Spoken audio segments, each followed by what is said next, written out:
Hey, Trailblazers, it's Leah Regetz, and in this episode, we're talking about how to use behavioral science to improve your sales conversion rate with DJ Sprague. So stick around.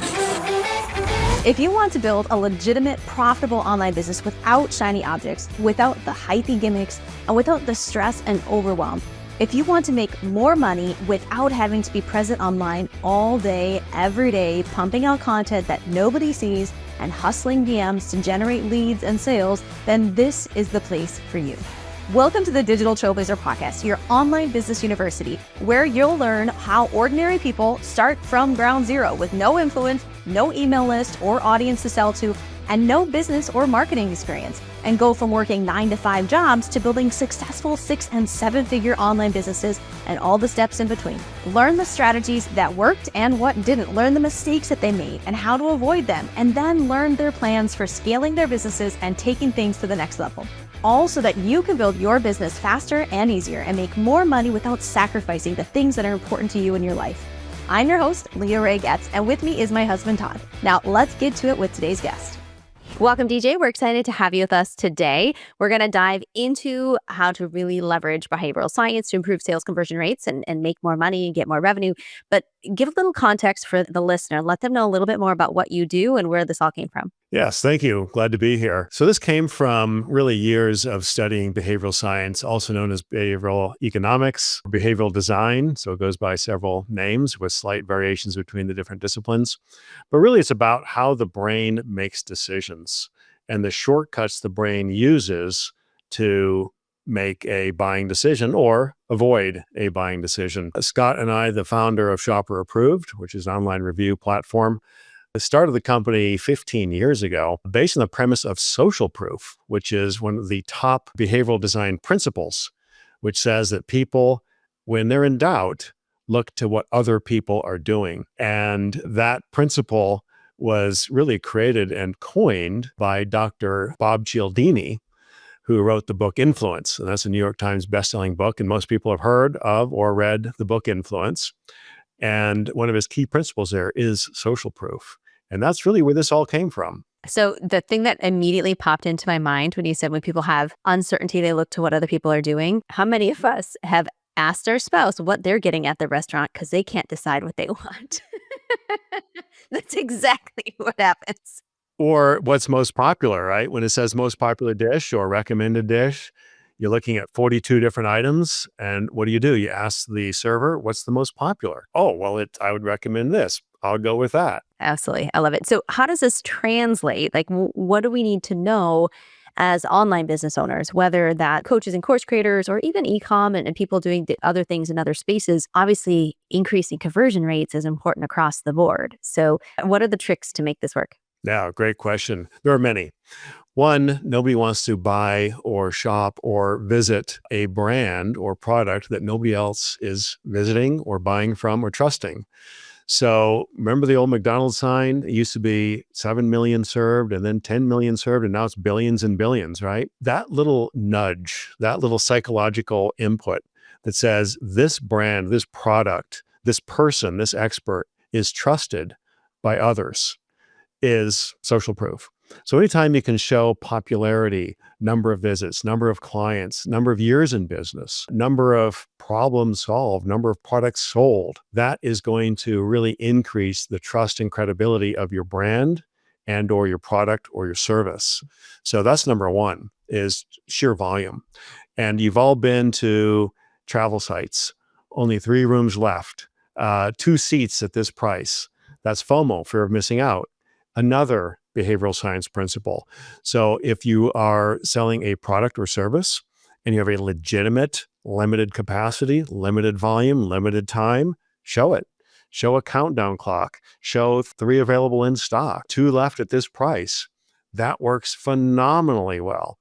And we all see it in the travel sites, and it works really, really well. This has all been tested to the nth degree. So we have social proof, popularity. We have FOMO, fear of missing out, limited time, limited supply, limited quantity. And there's also things like removing friction. It's also kind of what we call the Jenga effect. Anytime you can remove words, copy, sentences, paragraphs, images, that keeps people focused on the task at hand. Don't throw a bunch of options, a bunch of products on a category page, for example. If you have Let's say, for example, you're selling shoes and somebody is on the women's boot category page. Don't show 47 boot selections, show 3 to 5 at most.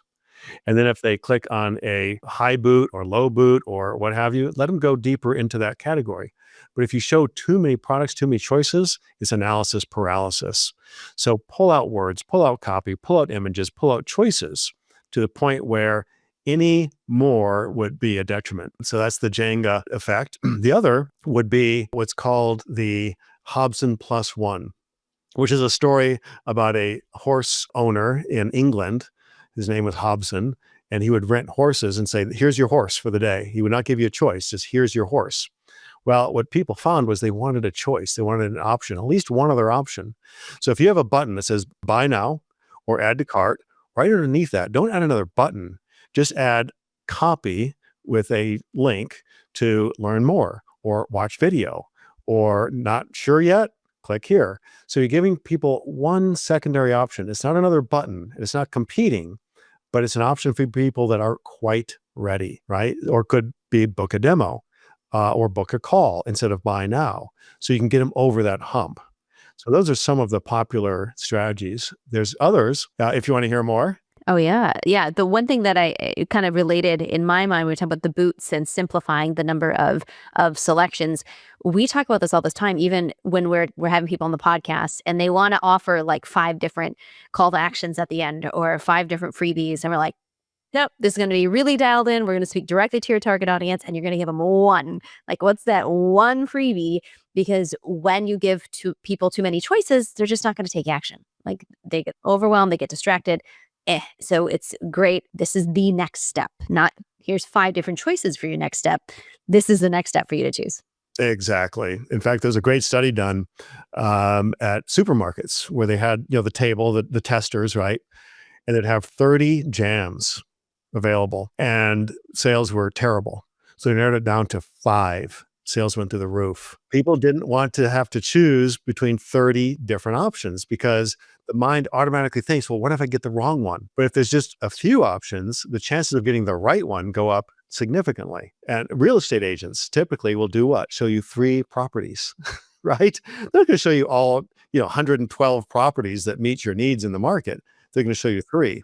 And usually the first one is the worst, right? And then it gets better. And then the last one is the one that they know you're really going to love. Why?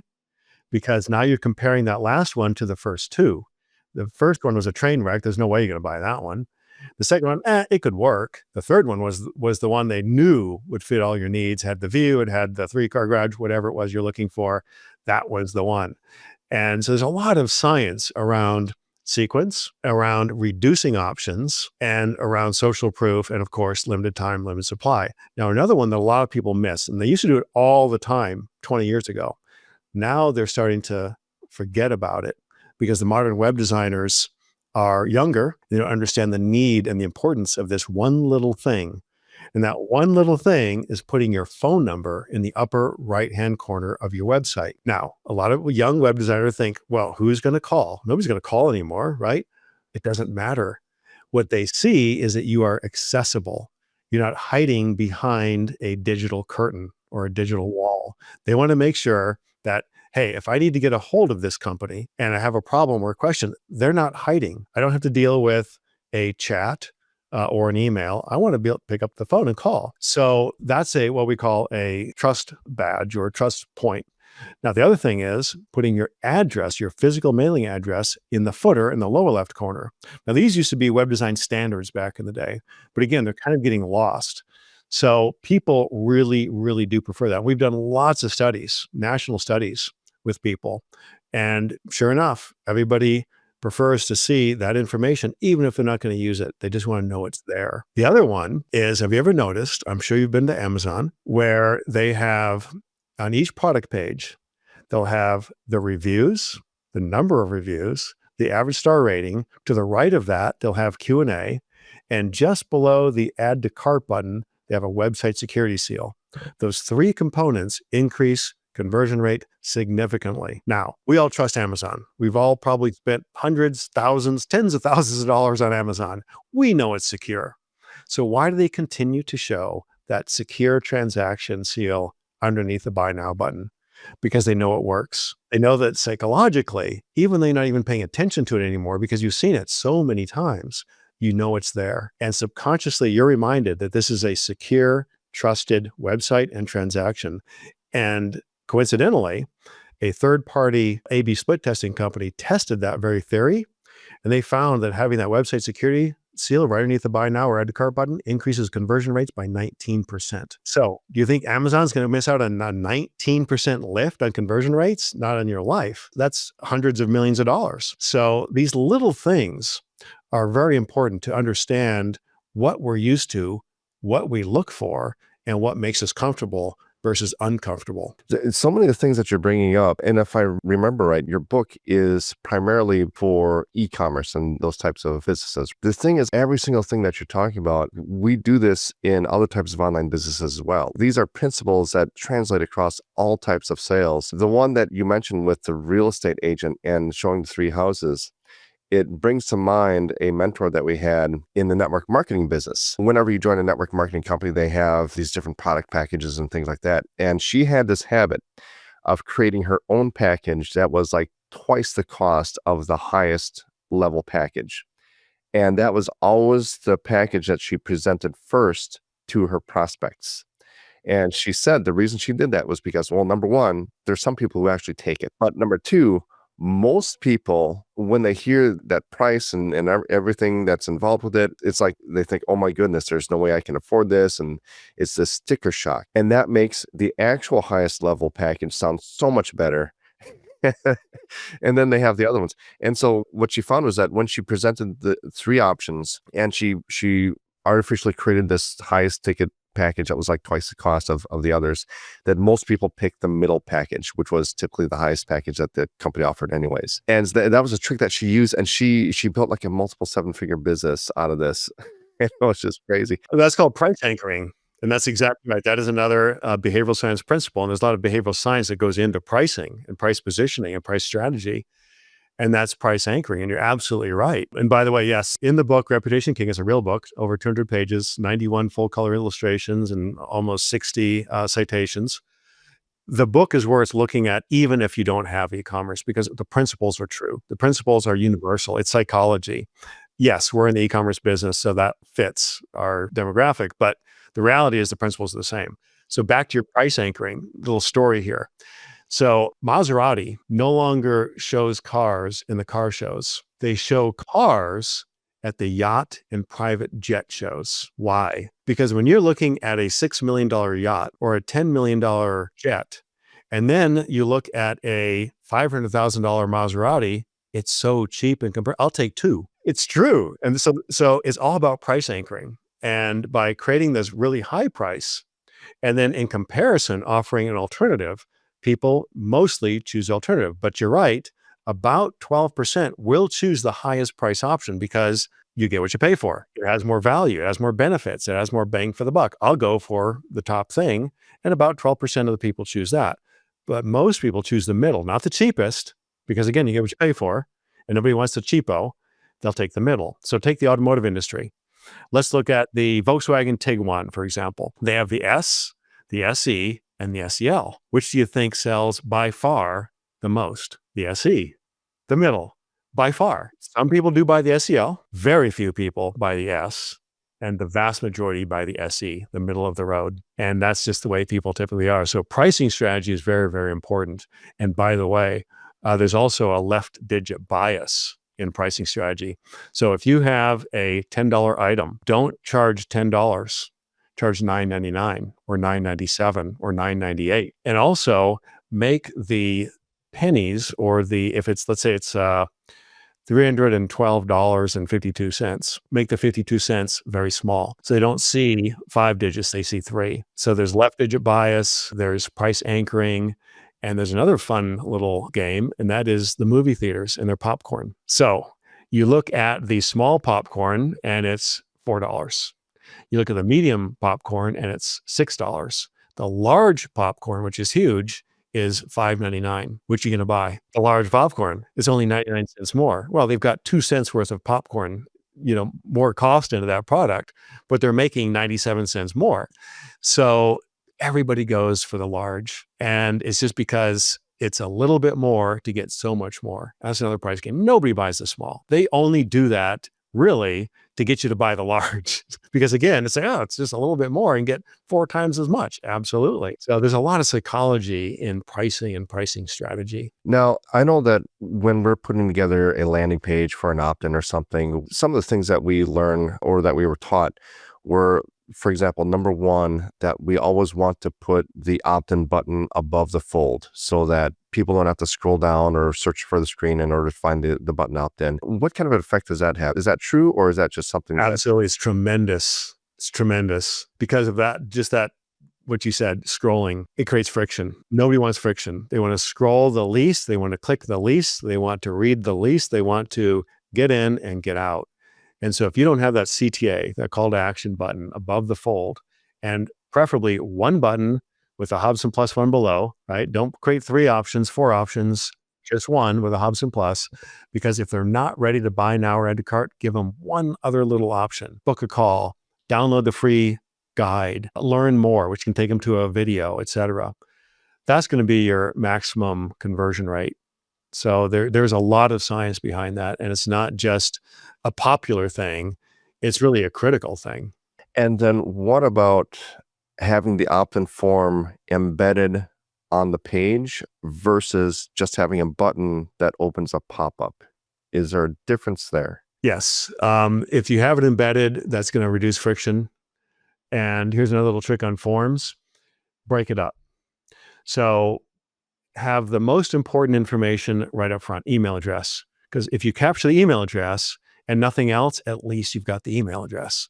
So get email address and name. Then enter next section, address, phone number, enter next section, billing, right? So break it up, because if they see a wall of 14 different fields, then they're going to feel like this is too much time. But if you break it down into 3 or 4 fields, next, 3 or 4 fields, next, 3 or 4 fields, next, done. That's the best way to do it. And catch the most important information up front and the least important information at the back end. Now, what you said about embedding the form versus the pop-up, you said embedding the form is better? Typically. Now you test that because, sometimes pop-up, sometimes another screen, take them to another tab, but test it because audiences are different, products are different.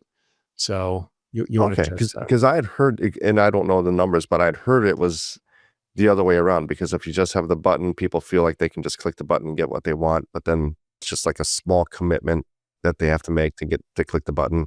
Then it opens a pop-up and they're like, oh, I already clicked the button, might as well fill this out.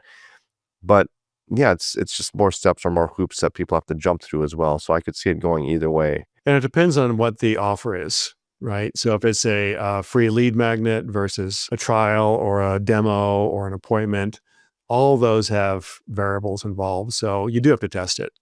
How badly do they want it? Now, the other thing you mentioned is reducing friction on the page and reducing the text and things like that. What about the ornamentation of the text, like bold, underline, and things like that? Do you want to use that very sparingly, or because sometimes I'll see pages it's like every other word is bold or something like that? How does that affect the buyer psychology? Yeah, that's a really good point. You want to be sparing, because if you're bolding and underlining and italicizing every third word, then it's like yelling fire, right? People don't hear it anymore. So if it's really important, and this is a key point, a key value proposition, a key benefit, then yes, bold it. Italicize less so, because italicized words on a screen are harder to read. They get pixelated easier. Bolding is better. Underlining, a lot of people think it's clickable. So unless it is clickable, you probably shouldn't underline it. So bolding is usually the way to go, but use it sparingly. And then images versus video. Do you typically want to lean towards one over the other, or should you have a mix of both? Or I guess it depends on what you're offering on the page, but what's the psychology there? Yeah, another great question, because it depends. That has to be tested as well. And we've seen great results with video, great results with still images. I recommend that you do both. In other words, have a really good thumbnail that by itself tells a story. So if they don't watch the video, it's okay. If they do click on the video, the thumbnail or the hero image still tells a story. So that really could serve both purposes. It could be a video and a still image. Yeah, I think that's a great tip. When you said that, I immediately thought about our testimonials page on our website, because we'll always put a thumbnail that just kind of summarizes the result or summarizes what they said in the video with a quick quote. Because what we realized was that people get to the testimonials page and they'll see the testimonials, but they're not watching every single one. They're kind of glancing through. Well, if you don't have a thumbnail on that video, well, all that they see is that it's there, which I guess can help because they see the number of testimonials. But if you actually want them to see that, oh, well, here's the result they got, or here's what they said, or here's what they thought, they're never going to get that unless you have some sort of a caption or a thumbnail, right? Ask any real successful YouTuber, and they will tell you they spend more time perfecting that thumbnail than just about anything, because you have 3 to 5 words to really capture their attention. The image, a lot of high contrast, bright colors, intriguing. It has to nail it. If that thumbnail nails it, and there's a lot of research and time you could spend studying the psychology of an effective thumbnail. The best YouTubers that make a lot of money get their thumbnails dialed. And they know that if they can't create a great thumbnail out of the video, forget the video. The video's not going to work, because the thumbnail is the cover to the book. And yes, people do judge a book by its cover. So, that's what you've got to really focus on. In terms of behavioral science, you really also want to think about third-party validation. So yes, ratings and reviews from customers are super important, and the more the better. Don't shy away from having negative reviews, because what that does is shows that you're real, you're transparent, you're authentic. If a brand or product only has 5-star reviews, automatically you're going to think what? Bots or fake reviews or... Yep, they just made them up. It's just fake. Or they simply deleted all of the reviews that weren't a perfect 5-star review. Well, who wants to buy from a company that does that? Because if they're going into the relationship without trust by only showing 5-star reviews, then why would you trust them later on in the transaction? And here's the other thing. There's a lot of people that will buy from brands based on looking at their negative reviews. I think that's crazy, but we all do it. We all look at the negative reviews or the critical reviews because we want to see how bad is bad. Did the product arrive 2 days late and they gave them a 1-star review? Well, so what? They can't control UPS or FedEx or the mail service, so it arrived 2 days late. Or the exterior packaging was damaged, but the interior product was fine. Is that worth a 2-star review? No. Or it didn't arrive with instructions. That happens. So people just want to know, how bad is bad? And what they also want to know is, did you fix the problem? Did you respond to that person? So you want to respond to every review 3 stars or below. And you want to respond to as many 4 and 5-star reviews as possible, because they want to know that you're engaged in the customer's experience. They want to know that you're listening, because if you're not listening, is that a company I want to work with? What if I have a problem? Are they going to listen to me? No, they didn't listen to these other people. Why'd they listen to me? So that's really important. When you said that, I think about some of the things that I recently purchased on Amazon and going through the reviews. And that is something that I'll do is I'll look for, exactly like you said, I'll look for the worst reviews and I'll say, okay, how bad is bad? And what are the biggest problems that people are having? And even when I'm reading the reviews, sometimes they're very detailed. And I'll think to myself, okay, is this person being reasonable or are they just an unreasonable person?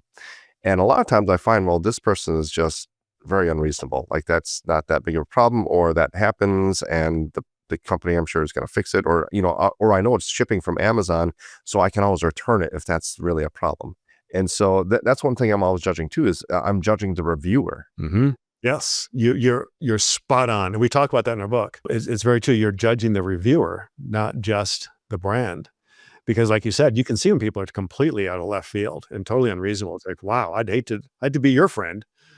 Because like, this is totally unreasonable. This makes no sense. You're going off on something that's really not even an issue. So this is why we look at those critical or negative reviews, because we want to just, again, see what are people complaining about. Is it a big deal? And how does the brand respond to that? So really, really important. You can make more money by showing negative reviews than you can just positive reviews. And that's a fact. In fact, the sweet spot, scientifically proven, is you want to have a 4.2 to 4.8. You don't want a perfect 5, And you want to be less than 4.2 because then, people have other options.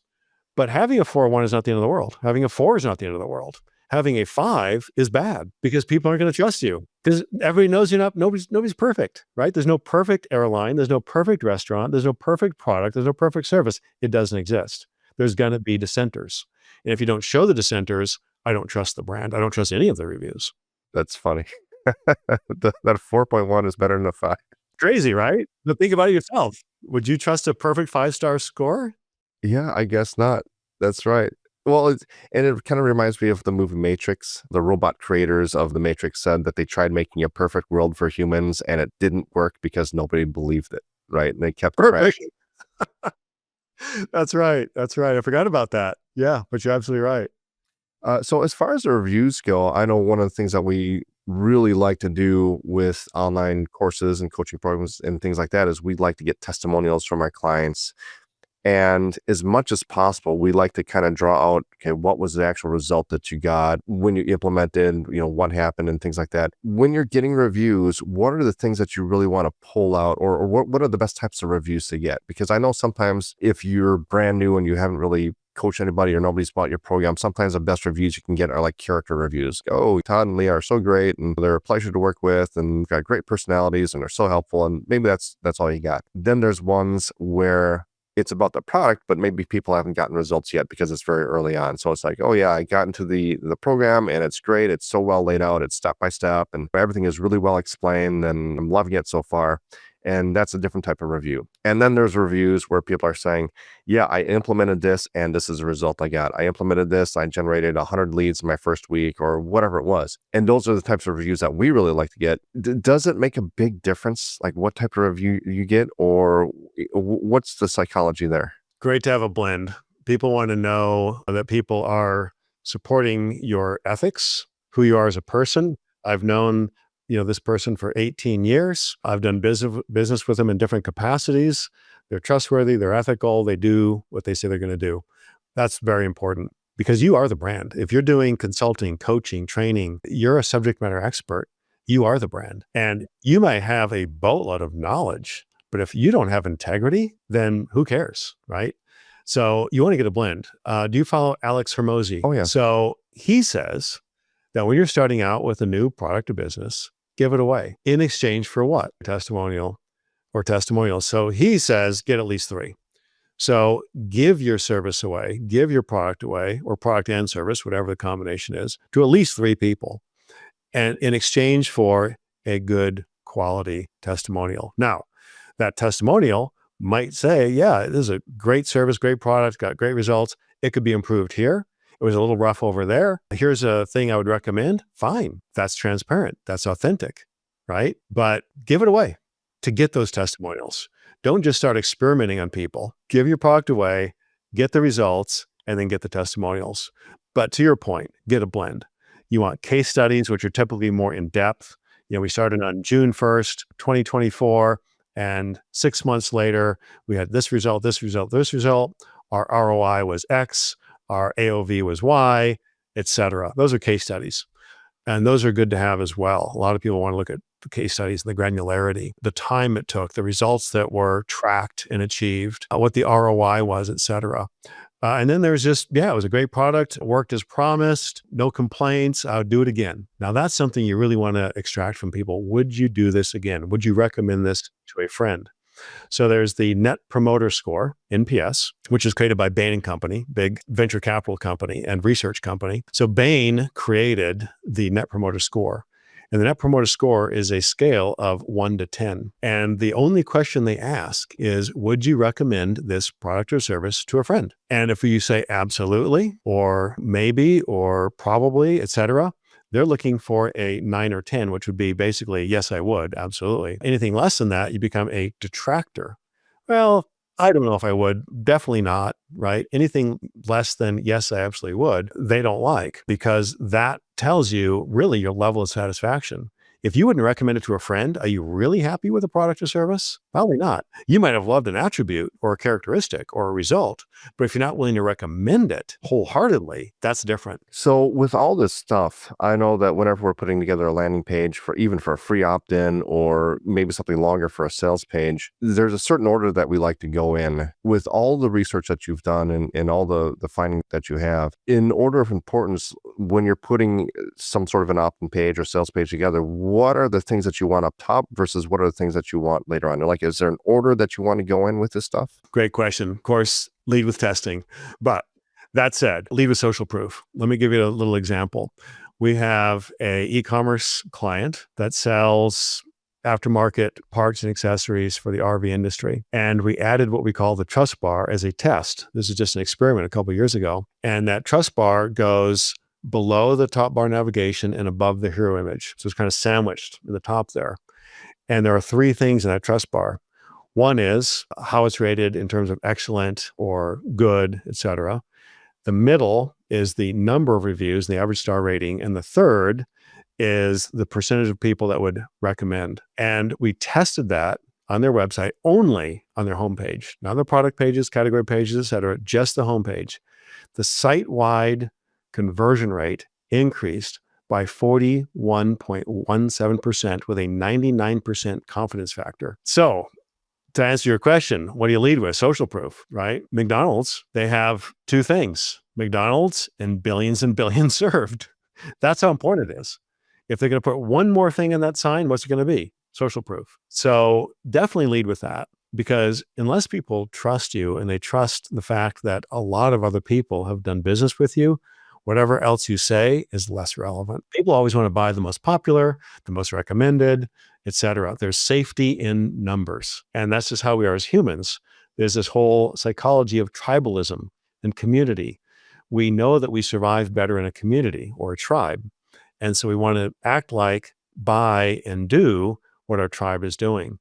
So social proof next would be a big value proposition or something that's really going to get them to stop and think. Sometimes called a bumper sticker headline, like, your car sucks. What? Right? And it gets their attention. Now, that's not as popular as it used to be, but having a good value proposition or a factoid is very important. And then a subhead that supports that. And then get into the most important sentence, paragraph, et cetera. Does that help? Awesome. This has been such an amazing conversation, DJ. I think hopefully people have their notebooks out. They can rewind if they didn't and go back through it to take some of these awesome nuggets to help them increase their conversions, get more bang for the buck with any of their marketing that they're doing online. This has been awesome. If people want to learn more about you, where should they head? Great. Thank you very much. reputationking.com. At Reputation King, you can download our free audio and digital book. You can also purchase the hard copy for $20, and you can read about what we do. You can also go to shopperapproved.com, which is our rating and review platform for e-commerce. Awesome. Well, thank you so much, DJ. Thank you. It's been a pleasure. You've been listening to the Digital Trailblazer podcast. For show notes and information about today's guest, head to digitaltrailblazer.com. Now, if you love this episode, if you got some value, make sure you leave us a review and subscribe. And be sure to share this episode with anyone you know who could use help to build their business. Thank you for listening, and we'll see you next time.